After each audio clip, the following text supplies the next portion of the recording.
Hello guys.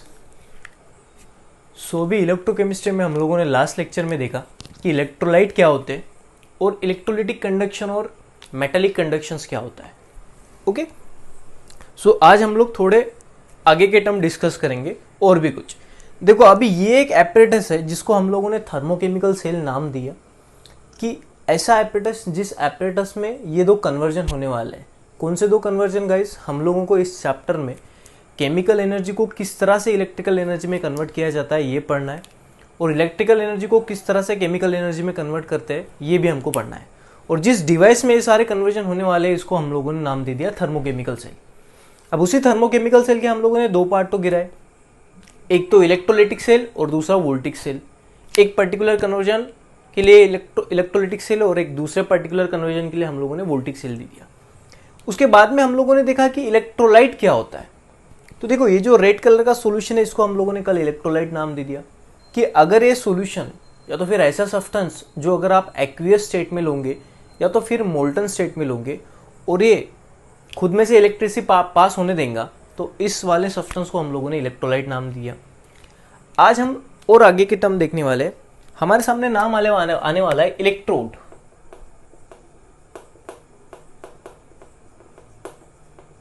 आप लोगों ने लोअर स्टैंडर्ड में सुना भी होगा कि इलेक्ट्रोड। आप काफ़ी बार सीखते हो साइंस में, जब कभी आप लोग एक्सपेरिमेंट करते हो तब आप लोग सुनते हो एनोड, कैथोड, इस तरह से एक्सपेरिमेंट बहुत सारे किए होंगे आपने। तो भी आज हम लोग डिटेल में देखने वाले इलेक्ट्रोड क्या होता है। देखिए गाइस, अब ये जो ब्लू कलर के रॉड दिख रहे आपको, इसको मैं इलेक्ट्रोड नाम देने वाला हूँ, बट इसकी डेफिनेशन किस तरह से लिखना है हमको वो भी देखना है। और इसको हमने थोड़ी देर बाद हमको इसको नाम भी देना है कि एनोड कौन सा और कैथोड कौन सा है। ठीक है, तो चलिए हम लोग अभी सबसे पहले डेफिनेशन बनाते कि किसको इलेक्ट्रोड बोलते हैं। तो देखो, ये जो ब्लू कलर का आपके सामने दिख रहा है ये चाहे मेटालिक मटेरियल का हो चाहे नॉन मेटालिक मटेरियल का हो। मेटालिक भी हो सकता है और नॉन मेटालिक भी हो सकता है। रॉड भी हो सकता है, चाहे वायर भी हो सकता है, चाहे प्लेट भी हो सकता है। हमको ऐसा कुछ नहीं कि भाई ये अगर इलेक्ट्रोड होगा तो ये रॉड ही होना चाहिए, प्लेट नहीं हो सकता, रॉड ही होना चाहिए, वायर नहीं हो सकता, मेटेलिक ही होना चाहिए, ऐसा कुछ नहीं। ये चाहे मेटेलिक हो चाहे नॉन मेटेलिक हो, रॉड हो चाहे प्लेट हो चाहे वायर हो, जब कभी ये आप इलेक्ट्रोलाइट में डीप करोगे, अंदर डुबाओगे, और अगर ये इलेक्ट्रिसिटी को कंडक्ट कर सकता है थ्रू इलेक्ट्रोलाइट, तब जाके मैं इसको नाम दे दूंगा इलेक्ट्रोड। मतलब इलेक्ट्रोड क्या होता है guys? The metallic or non-metallic rod or plate or wire which when deep in electrolyte conduct electricity through electrolyte। मतलब इलेक्ट्रोलाइट से इसमें खुद में से इलेक्ट्रोलाइट तक इलेक्ट्रिसिटी पास कर सकता है, तो उसी रॉड को या वायर को या प्लेट को हम लोग बोलते हैं इलेक्ट्रोड। डेफिनेशन बड़ी आसान है गाइस, मैं डेफिनेशन में लिख दूंगा the metallic or non-metallic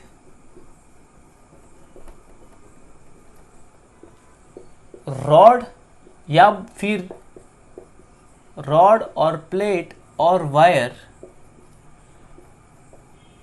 when dipped in electrolyte conducts electricity through electrolyte is called as electrode। तो इलेक्ट्रोड किसको बोलते हैं ये हम लोगों ने देख लिया। अब इलेक्ट्रोड के भी दो प्रकार होंगे। एक होता है बच्चों एनोड, एक इलेक्ट्रोड को हम लोग नाम दे देंगे एनोड और एक इलेक्ट्रोड को हम लोग नाम दे देंगे कैथोड। अब एनोड किसको बोलना है और कैथोड किसको बोलना है, देखिए ये पढ़ने से पहले हम लोग और एक टॉपिक देख लेंगे। हम लोग देख लेंगे ऑक्सीडेशन क्या होता है। अब सबको पता है, हम लोगों ने बहुत बार ये वर्ड यूज किया है ऑक्सीडेशन। केमिस्ट्री में कोई भी अगर आप केमिकल रिएक्शन सीखते हो तो जब कभी कोई एक एटम या ग्रुप ऑफ एटम इलेक्ट्रॉन को लूज करता है तब हम बोलते हैं कि ऑक्सीडेशन हुआ है।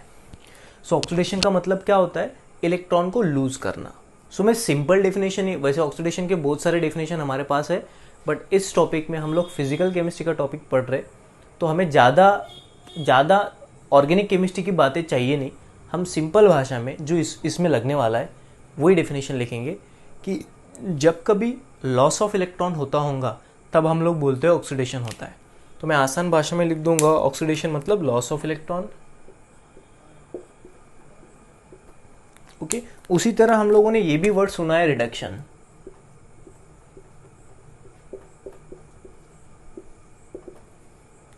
अब जिस तरह से लॉस ऑफ इलेक्ट्रॉन को हम लोग ऑक्सीडेशन बोलते हैं, उसी तरह अगर आप कोई एटम या group of atom electron gain करता है तो उसको हम लोग बोलते हैं रिडक्शन। तो गेन ऑफ इलेक्ट्रॉन मतलब क्या होता है? Reduction. So gain of electron, ठीक है। अब गाइस ये ऑक्सीडेशन और रिडक्शन मैंने क्यों पढ़ा है इस टॉपिक पे?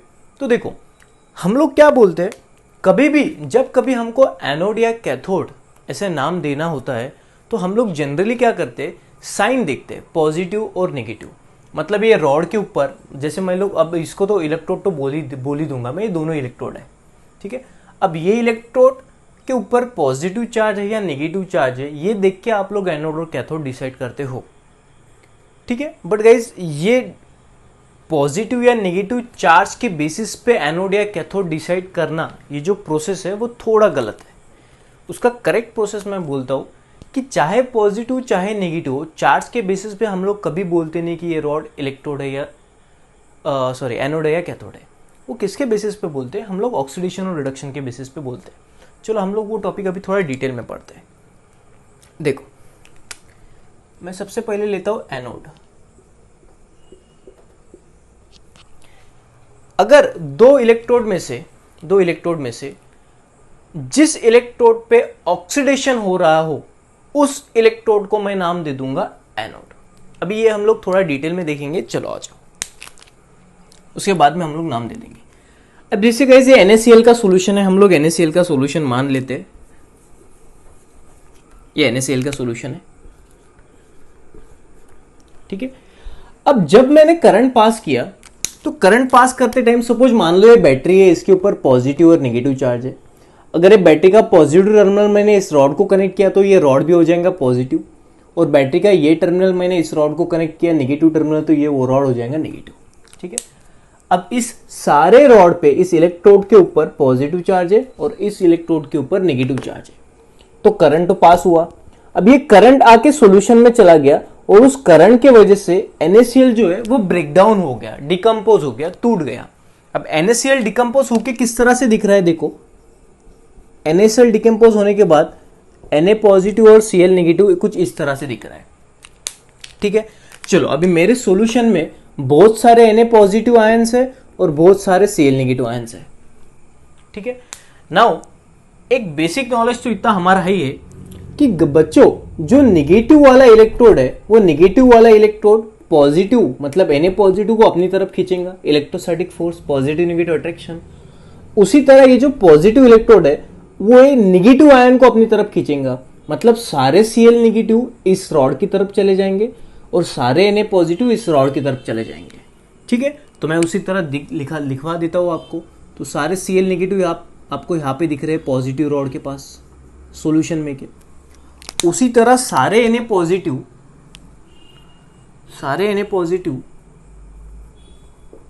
आपको इस रॉड की तरफ जाते हुए दिख रहे हैं, ठीक है। ऐसा क्यों हुआ? क्योंकि इलेक्ट्रिसिटी आपने पास की, करंट आपने पास किया, करंट एनर्जी के बेसिस पे वो जो सॉल्यूशन था NaCl इलेक्ट्रोलाइट था वो डिकम्पोज हो गया दो पार्ट में, Na पॉजिटिव और Cl नेगेटिव आयन में। और ये Na positive ion negative electrode की तरफ माइग्रेट हुआ और Cl negative ion positive electrode की तरफ माइग्रेट हुआ, क्योंकि इलेक्ट्रोस्टैटिक फोर्स होता है, पॉजिटिव नेगेटिव को अट्रैक्ट करता है। अब उसके बाद देखो क्या होने वाला है। अब यहां आने के बाद अगर आप Cl नेगेटिव को नोटिस करोगे और Na पॉजिटिव को नोटिस करोगे तो ये लोग तो स्टेबल नहीं है, क्योंकि इनके ऊपर चार्ज आ गया। और केमिस्ट्री में एक बात तो है, केमिस्ट्री हो क्यों रही है? क्योंकि सारे एलिमेंट को स्टेबल होना है। अब स्टेबल बनने के लिए एक रूल हम लोगों ने बता दिया कि आपको आपके आउटर मोस्ट शेल में 8 इलेक्ट्रॉन चाहिए, यानी ऑक्टेट। और स्टेबिलिटी का हम लोग दूसरा बेसिक लेवल पे नियम देखते हैं कि आप तभी स्टेबल कहलाओगे जब आपके ऊपर कोई चार्ज ना हो, आप न्यूट्रल हो। जैसे मान लो मेरे ऊपर अगर लोन है, बहुत सारा कर्जा है, तो मैं स्टेबल कैसे फील करूँगा? जब तक मैं नील नहीं होता, न्यूट्रल नहीं होता, तब तक मैं स्टेबल नहीं फील करता। उसी तरह एटम के ऊपर कोई चार्ज नहीं चाहिए, जब तक चार्ज है तब तक वो अनस्टेबल है। चार्ज हटाना चाहेगा हर एटम। तो देखो इन ये Cl नेगेटिव के ऊपर चार्ज है नेगेटिव, और Na के ऊपर पॉजिटिव चार्ज है। अभी देखो होता क्या है, ये जो Cl नेगेटिव आयन है इसके पास एक एक्स्ट्रा इलेक्ट्रॉन है, इसीलिए इसके ऊपर नेगेटिव चार्ज है, और इस रॉड के ऊपर पॉजिटिव चार्ज है। ठीक है, तो ये Cl नेगेटिव क्या करता है बच्चों, अपना एक इलेक्ट्रॉन रॉड के ऊपर लूज कर देता है, मतलब Cl नेगेटिव अपना एक इलेक्ट्रॉन दे देता है। तो देखो कुछ इस तरह से होता है, ये जो Cl नेगेटिव आयन है ये अपना एक इलेक्ट्रॉन लूज कर देता है। अगर Cl नेगेटिव अपना एक इलेक्ट्रॉन लूज कर देगा तो ये किस में कन्वर्ट हो जाएगा, Cl में। उसी तरह बच्चों जो सोडियम है, अब ये रॉड नेगेटिव रॉड है, इसका मतलब इस रॉड के ऊपर बहुत सारे इलेक्ट्रॉन होंगे। ठीक है, तो ये रॉड क्या करता है गाइस, ये इलेक्ट्रॉन Na को देता है, या आप ऐसा बोलो कि सोडियम जो है वो इस रॉड में से एक इलेक्ट्रॉन उठा लेता है, गेन कर लेता है। तो सोडियम एक इलेक्ट्रॉन गेन कर लेता है और इसमें कन्वर्ट हो जाता है। तो देखो किसी रॉड के ऊपर लॉस ऑफ इलेक्ट्रॉन हो रहा है तो किसी रॉड के ऊपर गेन ऑफ इलेक्ट्रॉन हो रहा है। अब देखो मेरी बात सुन लो, यहां पे इस रॉड ने खुद का अपना इलेक्ट्रॉन दिया नहीं, ना किसी से इलेक्ट्रॉन लिया और अपने अंदर रख दिया। ये जो हो रहा है ये सारा Cl नेगेटिव खुद दे रहा है और Na पॉजिटिव ले रहा है। इसमें रॉड का कुछ लेना देना नहीं है, रॉड के पास थे तो उसने अपने वाले कुछ दिए नहीं। मतलब इस केमिकल रिएक्शन में जो कुछ भी हो रहा है, इस केमिकल रिएक्शन में ज्यादातर ये जो रॉड होते हैं जिसको हम लोगों ने इलेक्ट्रोड नाम दिया, ये इलेक्ट्रोड पार्टिसिपेट करते नहीं।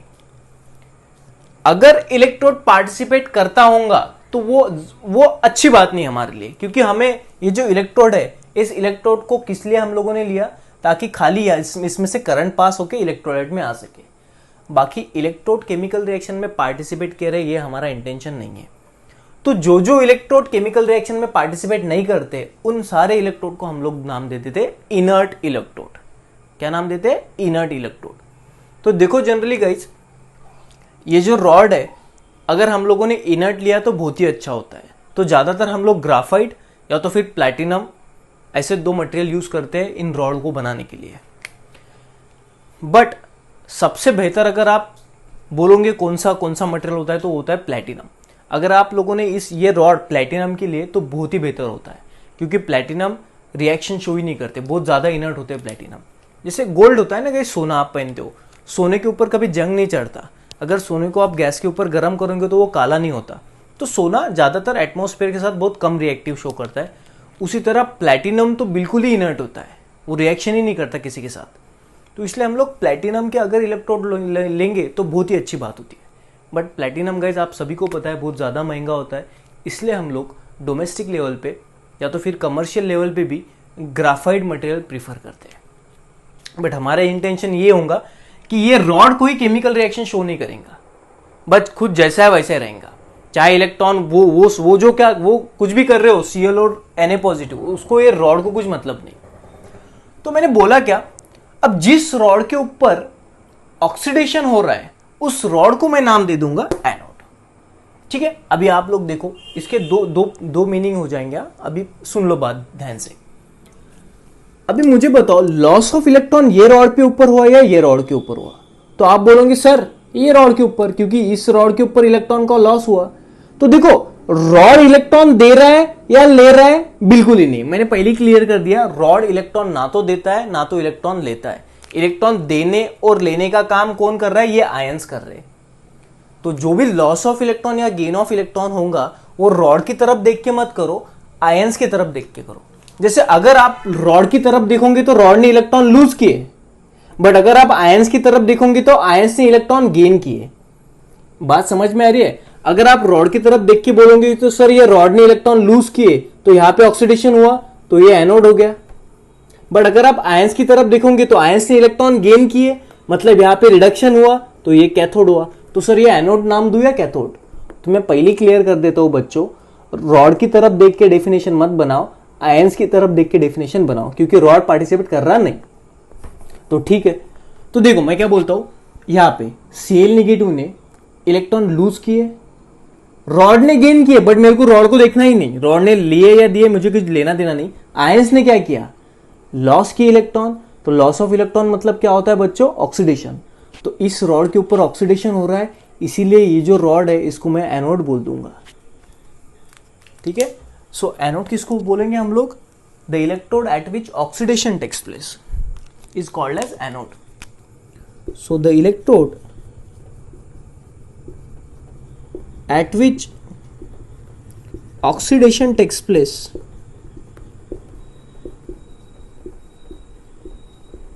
is called as anode. उसी तरह बच्चों कैथोड किसको बोलेंगे हम लोग, अगर आपका इलेक्ट्रोड के ऊपर रिडक्शन हो रहा है तो हम लोग उसको बोल देंगे कैथोड। जैसे यहां पे देख लो Na पॉजिटिव, मैं आयंस की तरफ देखूंगा, इसने इलेक्ट्रॉन गेन किए, गेन, इलेक्ट्रॉन गेन का मतलब क्या होता है, रिडक्शन। तो ये रॉड के ऊपर रिडक्शन हो रहा है, तो ये क्या बन जाएगा, कैथोड। तो हम लोग डेफिनेशन बनाते हैं, the electrode at which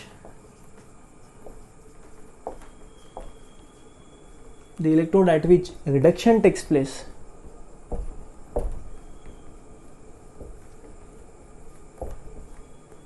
is called as cathode. ठीक है गाइस, तो हमारे इलेक्ट्रोकेमिस्ट्री में हम लोग इलेक्ट्रोड किसको बोलेंगे और एनोड किसको बोलेंगे और कैथोड किसको बोलेंगे, तो ये तो डिपेंड करता है ऑक्सीडेशन कहाँ पे हो रहा है और रिडक्शन कहाँ पे हो रहा है। और रॉड को देख के हम लोग ऑक्सीडेशन रिडक्शन नहीं डिसाइड करते, आयंस को देख के हम लोग इलेक्ट्रोड ऑक्सीडेशन और रिडक्शन डिसाइड करते हैं। ठीक है, अभी देखो नेक्स्ट डेफिनेशन आ जाएंगी बच्चों इलेक्ट्रोलिसिस। अब हम लोगों ने आई थिंक ये की भी है, हम लोग फिर से एक बार लेते, अगर नहीं की होंगी तो लास्ट टर्म, उसके बाद हम लोग एक्सपेरिमेंट स्टार्ट कर देंगे। अभी और एक टर्म आती है इलेक्ट्रोलिसिस, ये बहुत बार नाम आएगा। तो देखो इलेक्ट्रोलिसिस क्या है, ऐसी एक प्रोसेस जिस प्रोसेस में इलेक्ट्रिकल एनर्जी केमिकल एनर्जी में कन्वर्ट हो रही है, उस प्रोसेस को मैं नाम दे दूंगा इलेक्ट्रोलिसिस। तो बड़ा सिंपल है, अगर मैंने बोला कि यार मुझे इलेक्ट्रोलिसिस करना है, मतलब मुझे क्या करना है, मुझे इलेक्ट्रिकल एनर्जी केमिकल एनर्जी में कन्वर्ट करना है, तो उस प्रोसेस को मैं इलेक्ट्रोलिसिस नाम दे दूंगा। तो चलो फिर डेफिनेशन लिखते हैं, क्या होता है electrolysis, the process in which electrical energy is converted into chemical energy is called as electrolysis। तो हम लोगों को इलेक्ट्रोलिसिस करना है अभी ये लेसन में, तो देखते हैं हम लोग किस तरह से करते हैं। कोई की और में और एक डेफिनेशन देता है इलेक्ट्रोलिसिस की, वो डेफिनेशन देखो क्या है। अभी देखो गाइस, अगर इलेक्ट्रोलिसिस हो रहा है मतलब क्या हो रहा है, केमिकल एनर्जी इलेक्ट्रिकल एनर्जी में कन्वर्ट हो रहा है। इसका मतलब क्या हो रहा है, करंट आ रहा है और इस करंट के वजह से तुम्हारा जो इलेक्ट्रोलाइट है वो डिकम्पोज हो रहा है, मतलब एक नॉन स्पॉन्टेनियस केमिकल रिएक्शन हो रही है। कोई भी सब्सटेंस खुद ब खुद कभी टूटता नहीं, कोई भी सब्सटेंस खुद ब खुद कभी ब्रेक डाउन नहीं होता। वो अगर ब्रेक डाउन हो रहा है तो ऑफकोर्स वो किसके ना किसके वजह से ब्रेक डाउन हो रहा है। तो जो भी रिएक्शन हो रही है वो तो नॉन स्पॉन्टेनियस रिएक्शन ही होगी ना। तो हम लोग ऐसी प्रोसेस स्टडी करते हैं जिस प्रोसेस में नॉन स्पॉन्टेनियस रिएक्शन स्टडी करने वाले हैं हम लोग, या तो फिर नॉन स्पॉन्टेनियस केमिकल रिएक्शन हो रहे हैं और किसके वजह से, करंट के वजह से, उस प्रोसेस को ही हम लोग इलेक्ट्रोलिसिस बोलते हैं। तो ये और एक दूसरी डेफिनेशन है। डेफिनेशन क्या आ जाएंगी, the process in which non spontaneous chemical reaction is carried out by passing electric current, उस प्रोसेस को हम लोग बोलते हैं electrolysis. So the process in which non-spontaneous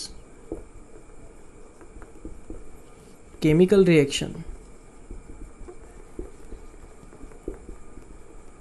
is carried out by passing electric current